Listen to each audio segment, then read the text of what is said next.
Okay, so we have to talk about the absolutely insane Dungeons & Dragons news that just came out of Hasbro, because I'm not exaggerating when I say that this month, Hasbro Wizards have genuinely gone further than I ever thought possible. In fact, they've just admitted something that even in my wildest nightmares, and I'm including the ones that I always get after watching Legend, no, Tom Cruise, don't make me touch the unicorn's horn, I know what happens. I could never have fathomed this taking place, but Hasbro Wizards, they did it. So yeah, strap in, because I don't think you're gonna believe this either. Now, okay, I know what you're thinking, and I can admit it. Sometimes I can be a little bit cynical about Hasbro Wizards these days. At least as cynical about them as I am about the effectiveness of lint rollers. I mean, come on, they're clearly designed to leave a sticky mess all over your clothes, meaning that the more lint rollers that you use, the more lint gets stuck to your clothes. And then you have to buy more lint rollers. Think about it, people. Oh, and 9/11. But not even I had on my bingo card that they go as far as they just did. See, if you watched my last video, well done you. How come you're not subscribed yet? Subscribe below. Yeah, I'm that needy ex-girlfriend that requires validation, or else I'll lie and tell everyone that you have a third nipple. Then you'd know that at Gen Con this month, Hasbro finally showed off the new Dungeons & Dragons virtual tabletop system, and there's been a ton of frightened speculation about this virtual system from the community, especially after extremely worrying statements were made by executives over at Hasbro, owner and occupier of Dungeons & Dragons. You know, they've been saying some wacky things like how the D&D brand, quote, isn't being monetized enough, and that Hasbro must, quote, unlock the type of recurrent spending that you see in digital games. And of course, who could forget, quote, to discipline ourselves, we must first discipline our nation. One people, one nation, one... Oh, wait, no, that was Mussolini.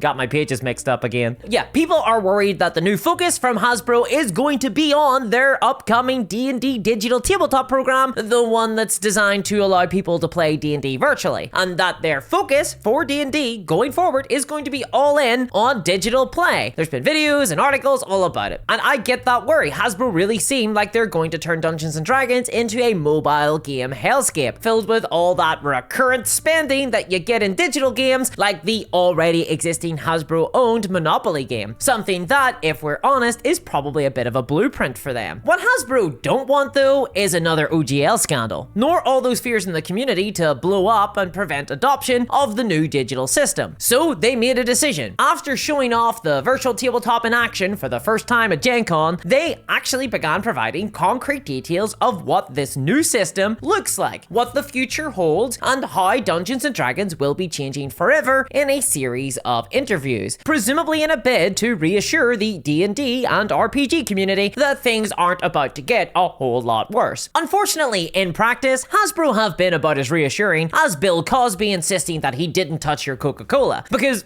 actually, in giving us details about this new system, Hasbro were forced to admit some terrifying revelations about what the D&D community can look forward to, and how, yeah, this whole digital tabletop thing, it's going to be changing how we all play Dungeons & Dragons going forward. But before we can talk about the most insane revelations that came out of these interviews, I first want to talk about another one that Chris Cow did with Rascal News on the same weekend, because even this interview had some details that were pretty terrifying, like finding out that your parents' divorce isn't going ahead. So to fix that, you're going to have to do whatever the opposite of a parent's trap is. I think that might be staging their deaths to look like a murder-suicide. Now, to be fair to Chris Cow, he was kind of brave in giving this interview at all, because let's be honest, he's pretty much the Dungeons & Dragons Jeffrey Epstein. He has definitely been villainized in the press and in whatever the hell YouTube is. Videos on the internet, but not porn? So yeah, bit confusing there. I suppose YouTube is the news equivalent of methamphetamine. I mean, you have to be on meth to release the same image 17 times in a row over the course of a few months. But hey, YouTube keeps telling me to do it or else they'll kill my kids. So I keep taking meth and putting up that same image. And I don't even have kids, just a lot of meth. I really have to stop admitting to crimes in these videos. Anyway, what I mean by that Epstein comment is that Chris Cow is definitely the #1 recipient of the 10 minutes of hate in the D&D community. And some would argue for good reason. See, See, for context, during the OGL scandal, yeah,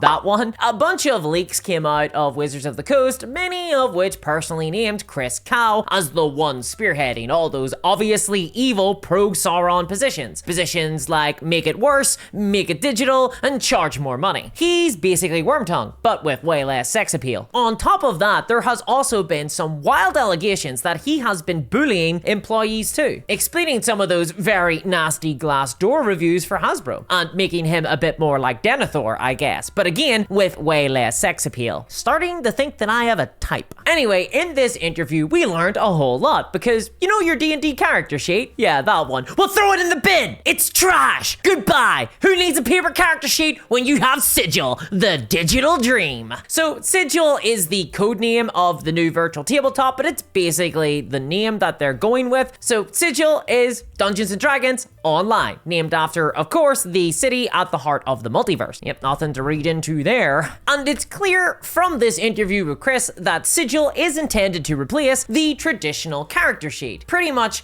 as an extension of the D&D Beyond platform. Chris Cal, by the way, is like the head of this new program, and he's saying the playtesting of it matches how groups like Critical Role and Dimension 20 play, basically using the D&D VTT as a virtual battle map with the digital minis replacing physical ones, but also relying on the program to keep track of all the character sheet stuff. I guess then, in that context, it now makes sense that there's no copy of the player character sheet in the new Player's Handbook 2024. Awesome, yeah. But hey, don't worry, if you want a physical copy, you can always buy the physical character sheets from Hasbro for like 20 bucks.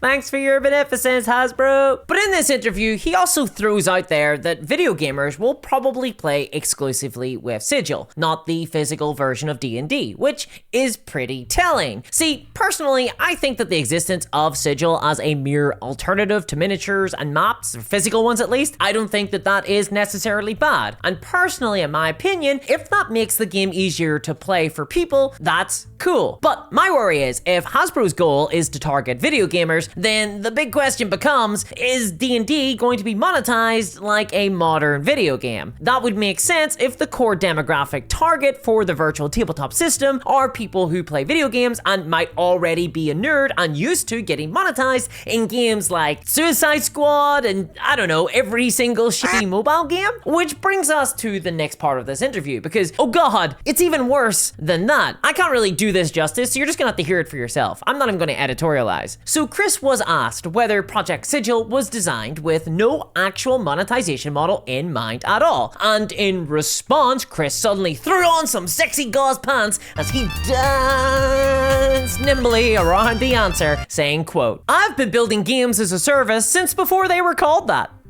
What the fuck? Not the best answer to give when half the community are terrified that the new digital tabletop is going to be in actuality a digital storefront modeled on the disastrous last 10 years of games as a service business model and helmed by AI chaos gods. He does go on to say that there will be a subscription fee for the tabletop service, which confirms leaks that we got during the OGL scandal, but also that there will be a free-to-play element to the game as well, because, in his words, they're worried that a paywall will scare off too many players, and they really want players to join this, which makes a ton of sense when we consider that Hasbro have already made a lot of statements in the past about how they want to try and monetize D&D players more aggressively. Because right now, the only people buying Dungeons & Dragons products are dungeon masters, and there's only so many flogging tables that you can sell to masked gimps who hide behind screens, you know? What, that's not how you DM? Just me? Look, what I mean is that Hasbro just wants some of the slightly less hardcore guys in spending cash too. That's my point. But yeah, in this interview, Chris does eventually confirm that there will indeed be microtransactions as part of Dungeons & Dragons going forward. And in this virtual tabletop saying, quote, "We know for sure there's a subscription part, and we know we want to sell you things. I have a feeling that this is going to be a way to play D&D that has its own value center.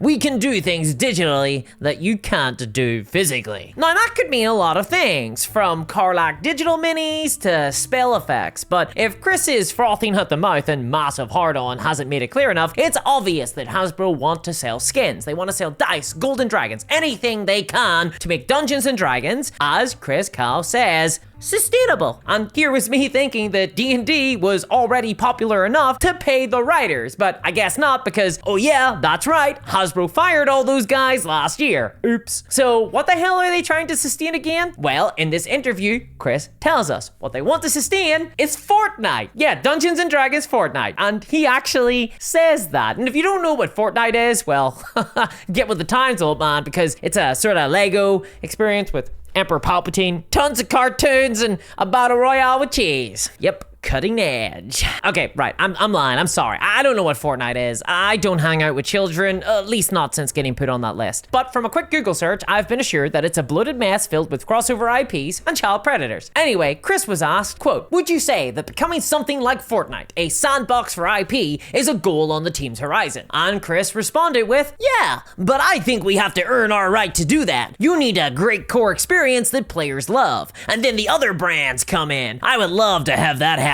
Project Sigil can be the complement to those IPs because we're not going to compete with video games. Oh great, so I guess Dungeons and Dragons can now become a platform for video games in D&D. Awesome. Honestly, I'm kind of astounded that he said yes to that question. So this interview has given us way more details about D&D going forward and also confirmed a lot of our greatest fears. But it doesn't stop there. Remember, this was the good interview. This is all about to get a whole lot worse. See, there was also another interview given by Jess Lanzil, head of franchise and product for Dungeons and Dragons. And in this interview with comicbook.com, she delivered news that genuinely, and I mean this, genuinely shocked me. And I'm very hard to shock. I even once walked in on my own parents' murder-suicide. Or at least will soon. But seriously, as Illidan once very wisely stated, you are not prepared. Now, before we go further, I think that this is going to enrage a lot of people. So I just want to give a caveat here that, to be fair to Jess from this interview, it does sound to me like she actually does play Dungeons and Dragons. And she does get what is cool about it. Like, she mentions that D&D should be defined by freedom and individual critters and dungeon masters, and that everyone has kind of their own IP that they bring to the table, which is pretty cool. She also promises that no matter what happens in the future, D&D will always touch on traditional fantasy tropes, and that goblins will continue to be in D&D in the future. So, that's good. Goblin Slayer fans can breathe a sigh of relief there. I'm not sure though that I like where this is going when we have to say that that's going to be the case. And while she mentions that crossovers are likely coming to D&D going forward, she mentions Downton Abbey as an example, I personally don't think that occasional crossovers and splat books are that bad. I mean, remember the Rick and Morty module? I remember that. It never bothered me at all. I don't think that it's a big deal, and in fact, I think that more things like that is kind of good when they get people into playing Dungeons and Dragons and RPGs who wouldn't otherwise play or be interested at all in role-playing. But they recognize a brand because, you know, ultimately at the end of the day, we're all monkeys. We see the banana, we want the banana, and if they like the brand, they're gonna want to get to the game. That's genuinely good for the overall hobby. Of course, I do wish that more of those franchises would just go down the route of making entirely new RPGs for their IPs, like the, no joke, one of the greatest RPGs that's ever been made, the Smallville RPG. And I say that as one of 3 people who actually own the Smallville RPG. This is legitimately one of the greatest RPGs ever made. This isn't a joke. I'm being serious. It's really good. Find it for yourself. Check it out. Awesome game. They managed to balance Clark Kent, aka Superman, with Lex Luthor and Lana Lang. Absolutely amazing. How did they do that? Find out for yourself.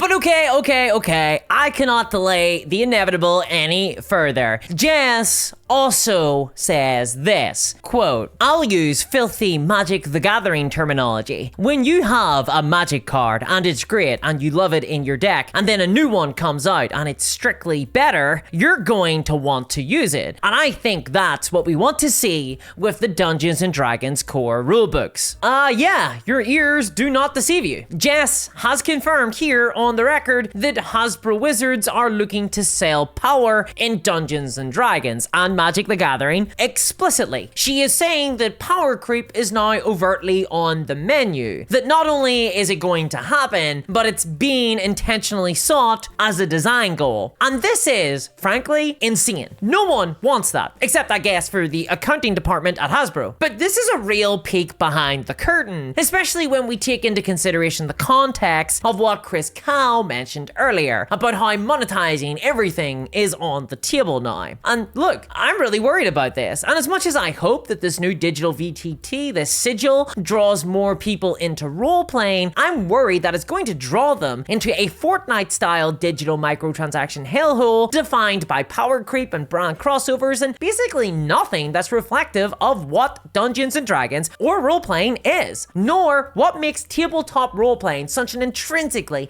transcendent activity, akin to inhaling DMT and finally breaking through to meet an angel. Or demon. And it also seems like Hasbro are expecting the virtual tabletop to become the default way of play so that they can monetize players way more aggressively. They're treating D&D like the nation would be treated under Mussolini. After all, he said, quote, "We must go all in on becoming a digital play company." Okay, weird quote from Mussolini there. Strangely forward thinking, very 21st century. Still though, fits right in. Speaking of which, I made far too many murder-suicide jokes and mentioned a few 20th century fascist dictators by name, so this video almost certainly got demonetized. Also, I keep making references to famous figures that committed sex offenses, so I'm finding it hard to get sponsors too. But hey, that's showbiz. If you want to help me continue to make the type of content that compels you to click and then makes you want to violently leave after, please check out my Patreon at patreon.com/discoursminiatures, where you can get bonus videos, chat directly with me on Discord, as well as join me on live streams and even get access to free games. Wow. And a massive thanks to my patrons, especially CryptoKev, and I'll see y'all next time. Bye-bye.